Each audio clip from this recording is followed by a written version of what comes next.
On December 31st, 1995, the new contract came into effect, and immediately after, Axl returned to the complex. Apparently, they'd been renting the studio for a year and hadn't hit record all year.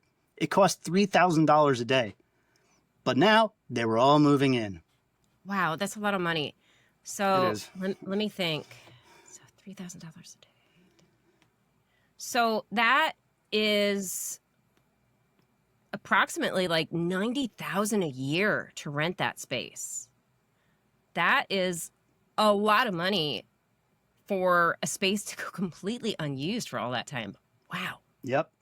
Yeah, and they probably had it reserved on call so that any moment, if the band had any ideas, they could call the engineers and they'd come immediately and use the area. But for the most part, it just sat there collecting dust. What I want to know is how much they were paying Gilby. Zero. Yep. He was in the basement with a stapler. 0.0. Yep. So while the band was there, when the studio was booked, some nights other musicians renting adjacent space could hear through the walls Axl singing folk music. Axl had been teaching himself to play guitar with the hope of eventually becoming a rhythm guitarist in the band, in addition to vocals. Now, I know that the band members were not feeling it much with that either. Keeping with the times, Dizzy brought in a Mac and a synth with Pro Tools, perhaps to satiate Axl's desire for sampling and that new Nine Inch Nails sound that was inspiring him so much at that time. After all, it was Dizzy working exclusively with Axl at night, and those sessions were productive. According to Icon magazine, there's a closet full of DAT tapes, that's digital audio tapes, from these sessions, but nothing that they considered worthy for further development. So then what happened to Paul? Where's he been during all this?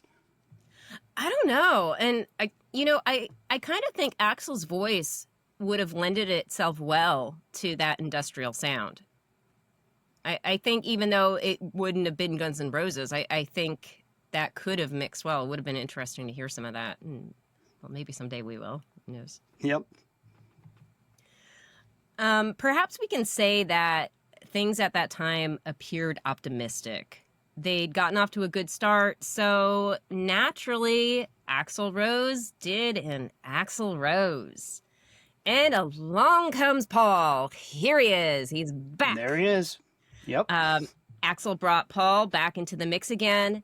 And this didn't upset Dizzy, who started working happily with Paul in the studio. Dizzy's like, yeah, I'm getting a paycheck. I'm writing music. That's all it's about. This is great. This is good. This is good. So 5 days a week, they're in there. They recorded everything. Other band members bit their tongue. And so long as Slash wasn't around the studio, there wouldn't be any confrontations about Paul. But as much as Axl valued Paul's input, what he really needed to get this whole thing together was a commitment from Slash. Good luck. So that summer, Axl asked Slash to rejoin them. I wonder how that went. Were they still going through intermediaries? Did he write him a letter, a postcard, leave him a message? I don't know. But according to Slash's autobiography, Slash was put on a trial period as a contracted employee. That must have really sucked. And the audacity of that, bringing Slash in as a contract employee, Slash as a contract employee, that is, I can't believe that. That is insulting to Slash. Absolutely demoralizing. Slash was there from the beginning. He is as much Guns N' Roses as Axl was. Absolutely essential to the band. And now he's on trial as a contracted employee. I'm sure he was even getting paid less. I'm sure they took the money they normally would have paid him and put it into buying new synthesizers to recreate the Nine Inch Nails sound. Anyway, very disrespectful. Well, let's keep in mind also, this is coming from Slash's biography. We don't know Axl's take on any of this. That is true. Axl may have a very different story about what happened during that time period. And maybe Slash only wanted to come back as a contracted employee just because of the situation. Maybe he didn't want to have to be locked into something with Axl as a long-term thing, and a contract would allow him to escape from that easily if things went really badly. So we don't really know. Yep. Now, the full band was set to enter the studio in August of 1996. In the meantime, they sent cassettes back and forth between one another because it was 1996, and if you tried to transfer something online, it was awful. It would take forever. All day. Yeah, all day sometimes. And if somebody picked up the phone and broke your connection, that was it. It was gone. Yep. Yeah. Yep. We were lucky. So we had a fax line, and we didn't get a lot of faxes. So our internet line was the fax line. Ah, nice. Yeah. So it had been almost 2 years since Axl and Slash shared the same room, but it was finally happening. They're together in the same room. And Duff confirmed that in August, we've been in for 2 weeks as a full band with Slash and Axl and me, and that Dizzy Reed was also back at that time. The day had come. Slash returned to the complex, which is what they were calling the compound now. He went for 12 rehearsals for the forthcoming Guns N' Roses album, and of course, there was definitely some tension. Slash recollects the wall of synthesizers and Pro Tools recording rigs and noted Rose's sound is a lot more synthetic than anything I could get close to. That's all about I can say. Every night at 8 p.m., the band would show up for work. All the techs, Duff, Dizzy, Matt, Slash, and Paul. But no Axl. Slash writes, most nights we just sit around frustrated, waiting to see if Axl would show, which he did usually around 1 or 2 a.m. after most of us had left for the night. Generally, I'd get home around 3 a.m. Soon, Slash ceased showing up as well, thinking, why bother? He would wait down the street at a strip bar, and if Axl arrived at the studio, one of the engineers would call Slash on the phone. Wow, think about that. It got...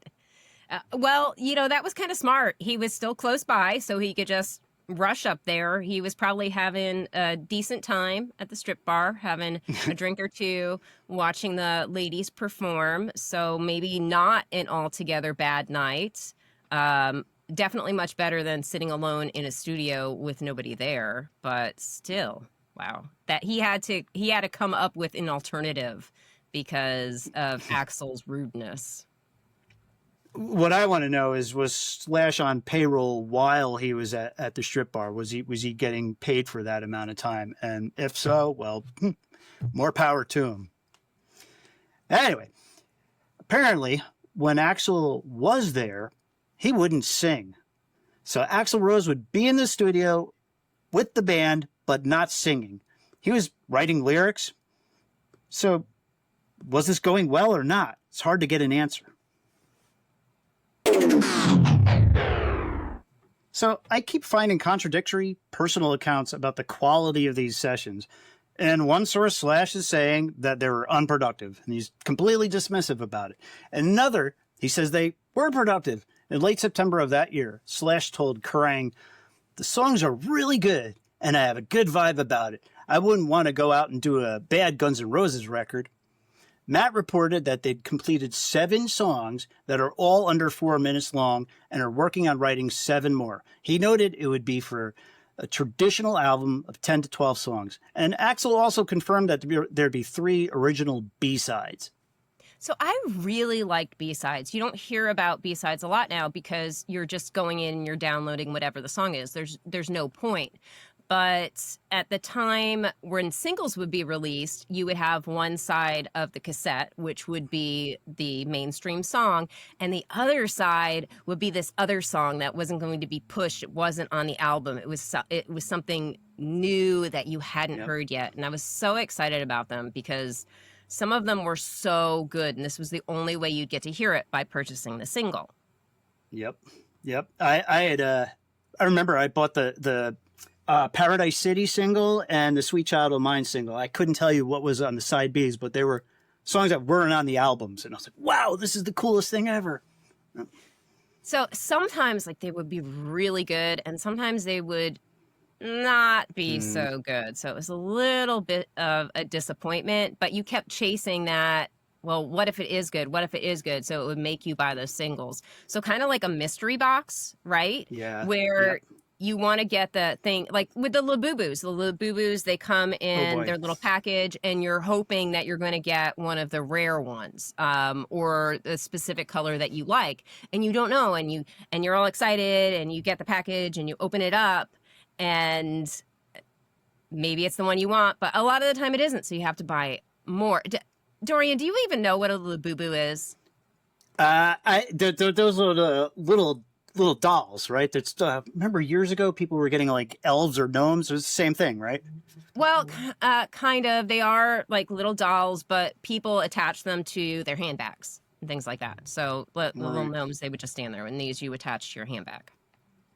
What's interesting, I've heard of the Labubus, but not as a product that's been advertised. I've actually watched a couple YouTube videos on how people believe that they're possessed by demons. So that's the big thing. So that is funny. So there was a recent South Park episode where they did about Labubus, and I won't go too much into it because I don't want to spoil people for it. But basically, there would be a special Labubu that would summon like this. I'm not going to tell you what it was going to summon, but if you got the special Labubu, you could do a little ritual and summon something. Okay, so that something happened to be the demon named Pazuzu. Of course, it's going to choose that one. That's probably one of the, you might not know this, but one of the most popular demons because it was in the demon in the Exorcist. And it's actually an ancient Babylonian one. I know this stuff because, in my free time, I read, and there's our symbol for Pazuzu right there. Yeah. Interesting. That I didn't know. That is an interesting tie. Pazuzu sounds like Labubu. It sounds like maybe that could have been somewhat intentional. If they really wanted an interesting demon to be in there, they should probably go for Paimon, which was the demon of headaches, so that all our Labubu owners would start getting splitting headaches. Oh, that's awful. That's really mean. I don't want anyone to have headaches. Those are awful. I'd rather have a headache than get possessed by Pazuzu. I guess that is a good point. I would not want to. If Pazuzu does what you saw in The Exorcist, I don't want to be spider crawling up the stairs. Yeah, what's worse, having a headache or having your head spin around 360 degrees? I imagine the headache from the spin is probably way worse. It would give you a concussion, I'm sure, at the very least. Well, that's the least of your worries if your head is spinning around like that. But this has been an interesting discussion. We should be getting back to Guns N' Roses at this point. So back to Guns N' Roses before we got sidetracked by B-sides and Labubus and Pazuzu. Duff had described these sessions as more up-tempo rock with no ballads, which is a little disappointing. I did enjoy those Guns N' Roses ballads. I did really enjoy the rock, the upbeat too, but I think they did a good job with ballads. They were very successful with that. And Duff stated that the release would be in the spring of 1997. Total Guitar magazine reported that the band had worked on 16 songs during that time. In a wealth of interviews, band members had described the new Guns N' Roses music as angry and not as sophisticated as Illusions and somewhat industrial, which kind of makes sense. They're kind of all angry and they're not getting along. So why are you going to write, something kind of slow and more sophisticated where you really have to work with each other? Be angry, loud, and mean. Of Slash's playing at the time, Axl said, "I think that some of the riffs that were coming out of Slash were the meanest, most contemporary, bluesiest rocking things since Aerosmith Rocks. The 2000 version of Aerosmith Rocks, or the 1996 Aerosmith Rocks, by the time we would have put it out," which is a really nice thing for him to say, especially considering all of their conflicts and him just flat out saying a lot of the stuff that Slash had been doing just sucked until he turned around and is like, I've got nothing else going on and this is really cool. So, yep. Yeah, I'm thinking that he was probably, Axl was probably pretty jealous of Slash with the success of Snake Pit, and maybe kissing up a little bit to him because he probably sensed that Slash was looking for an exit. Probably. And of course, in true Guns N' Roses fashion, Axl fashion, Things began to deteriorate the second they looked promising. Of course. Duff and Matt found themselves pulled deeper into the Neurotic Outsiders. I need to check out this band. I Yeah, me completely too. missed them. After all, they'd gotten a huge advance and a lot of media attention, and the band's goals were concrete as opposed to the lack of direction for Guns N' Roses. Like, they kind of had a direction, make this album and tour, but with the lack of band members being there when they needed to be In there, one I guess place. that does Yeah. not make it seem concrete. You have a goal, but they're kind of working toward it. Meanwhile, Slash returned to the studio again because why not stick your head in the hot flame immediately after burning your hand? Why not? And it shouldn't have been a surprise to Slash that there would be drama. Slash quickly came to see Paul's presence as a chore and a dead end. He elaborated succinctly, it was like we were being force-fed some guy with no innate qualities who didn't deserve and couldn't handle the gig. Wow, Paul. Yeah. Mm. It got to the point in which Slash said either I go or he goes. Now, who's going to go? The blankie or me? Yeah. Those words that either I go or he goes must have been gold to all the nearby lawyers hiding in the bushes. They heard those words flying through the ether and they swooped in. On the Piers Morgan show, Slash explained, I think the last words, basically, it was just, I'm done. And it wasn't even me necessarily leaving the band. It was not continuing on with the new band that Axl put together, that he was now at the helm of, which was the new Guns N' Roses. I was given a contract to basically join this new band, and it took about 24 hours before I decided, yeah, I think this is the end of the line. Good for Slash. Know your worth. Yeah. Absolutely. On October 30th, 1996, Axl sent a fax. You had to send faxes then to MTV, announcing there would be a new Guns N' Roses album, but you could forget about hearing Slash on it. He wasn't going to be there. So what did that actually mean? The remaining members decided to reboot the whole project. In a press release, Axl explained, the 1996 tracks are not something I would want to approach without Slash, because at that time there was only one person that I knew who could do certain riffs that way. That's the reason why that material got scrapped. So this is Axl now placing the blame back on Slash, which we talked about earlier. At the time, Slash was made out to be the villain who was holding back Guns N' Roses, which, as we're going back through a lot of this evidence, this wasn't entirely Slash. So poor Slash being the villain and having to rise up through that, because everybody was like, Slash, how dare you, doing your own stuff and not doing Guns N' Roses. And see, Axl loves you and says, we can't do it without you. Yep, absolutely. Scrapped is a rather ambiguous word in this context.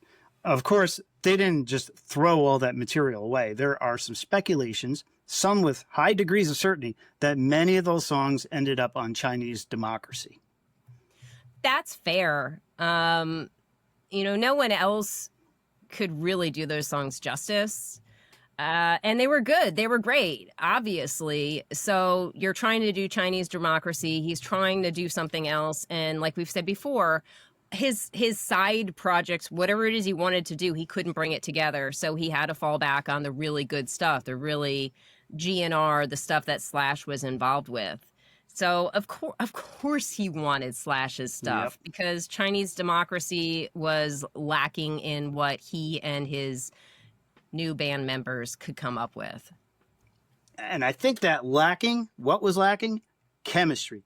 When you have a whole band, the original band, together in a room jamming, that's chemistry. That's where the magic happens. And from what I gathered from all our research here, is that they just sporadically went in and out of the studio, 2 people here, 2 people this day. There's no chemistry. How could you even connect? And in my opinion, Chinese Democracy is an album that highlights what disconnected music sounds like, what it sounds like when there's not much chemistry at all, when it's just all hired hands coming in. That was a rant. Some fans speculate that the songs that Guns N' Roses cut from the Use Your Illusions album, because they weren't ready, might have ended up on the album in question, the unreleased Guns N' Roses album. After all, they did the same thing with You Could Be Mine and November Rain, two songs that were written long before they appeared on albums. Potentially, Use Your Illusions outtake songs might be something like Sentimental Movie or Just Another Sunday. There's just so much speculation on what those songs would have been.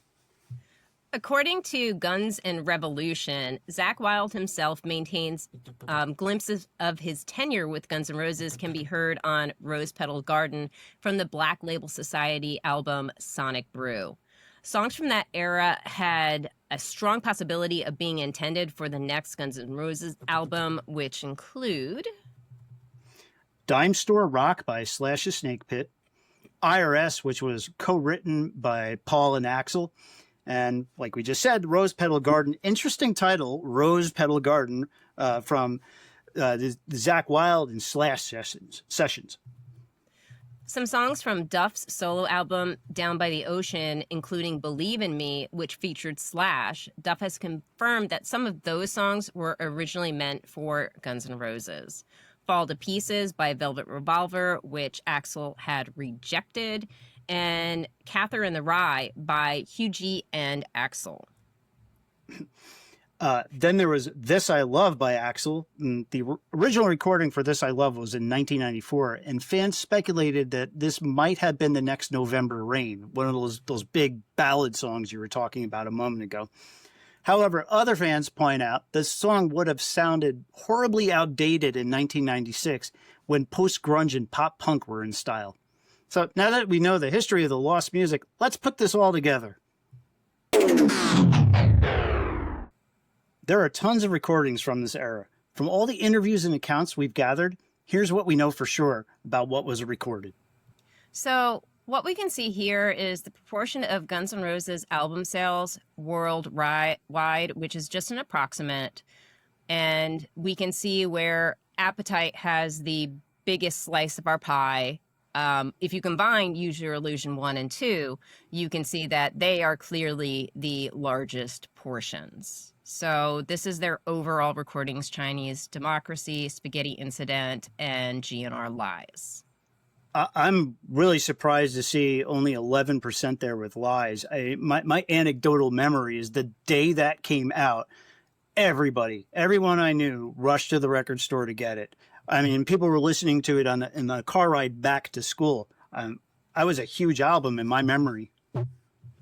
So you have to think that while Lies was really big at that time, I don't think it's carried through in the same way Appetite and the Use Your Illusions carried through after that time period. So I think Lies had its moment and it was really big at that moment, but then it didn't continue to grow and get sales after that time. So I think that's what happened with that one.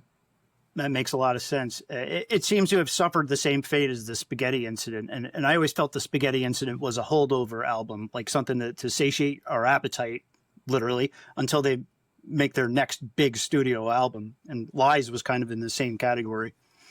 I got Lies, but, I didn't get Spaghetti Incident. I just skipped right over that one. Yeah, I listened to it twice, and then that was it. That was it. All right. Well, I do have another chart.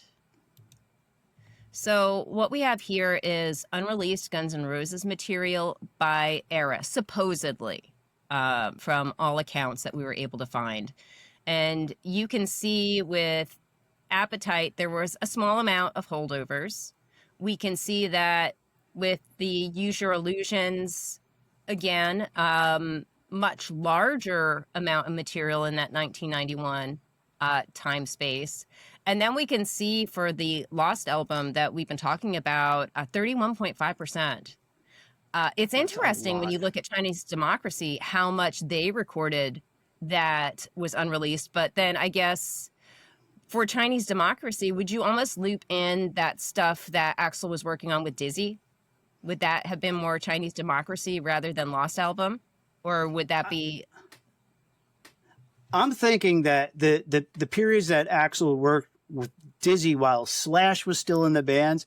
That is the classic Guns N' Roses stuff. That's the classic stuff that I want to find. That personally, if Slash and Axl are in the same room, even if Paul is there or Dizzy, doesn't matter. That's like the real Guns N' Roses, is that Lost 96 stuff. Then afterwards, whatever he did with Axl and Chinese Democracy, just personally, I discount that because it's no longer really Guns N' Roses. That's true. That's very true. So now that we've taken this little bit of a closer look, we are going to start to wrap everything up. So here is our full inventory of what we discovered concerning those missing Guns N' Roses recordings. This is the everything that we could find and pluck off the shelf for you. There were 4 demo songs that Slash wrote and Axl rejected. These involved Slash, Gilby, Matt, and Mike Inez. Those and other songs would eventually become Slash's Snake Pit album, It's 5 O'Clock Somewhere. Axl had later said that these songs would have been the next Guns N' Roses album. There was a set of uninspired recordings done by Slash, Duff, Matt, and Gilby in 1994. We know that Axl wrote This I Love in 1994 and recorded a rough demo of it. We have the Geffen recordings of Sympathy for the Devil, which probably would have ended up on the Post-Spaghetti album. There were a, quote, few demos with Zakk Wylde, and one of the songs became Rose Petal Garden by Wylde's Black Label Society. Duff and Izzy wrote and recorded 10 songs. I'd love to hear those. There's a closet full of DAT tapes from Dizzy, Paul, and Axl sessions. Then there's the Dizzy, Axl, Paul, Matt, Duff sessions, the one that involved synths. And finally, there was the 2-week period in 1996 where the full band, the actual band, including Slash, wrote and demoed 7 new songs and were aiming to bang out 7 more. I have no idea what those 7 songs were. I would love to hear them. Yeah, I wish I knew what those 7 songs were. Imagine if they were songs no one has heard yet, stuff that didn't even end up on Chinese Democracy or on extended releases or box sets. Yep. So there it is. That's all we know so far. You can use your illusions to come to your own conclusions. Ooh. This story is far from over, and perhaps one day that closet full of DAT tapes will end up in the hands of bootleggers, or they could actually sift through all those recordings and do some editing and mastering and finally give us the album that we've been waiting for. Until then, stay loud, stay curious, headbanging with a hypothesis.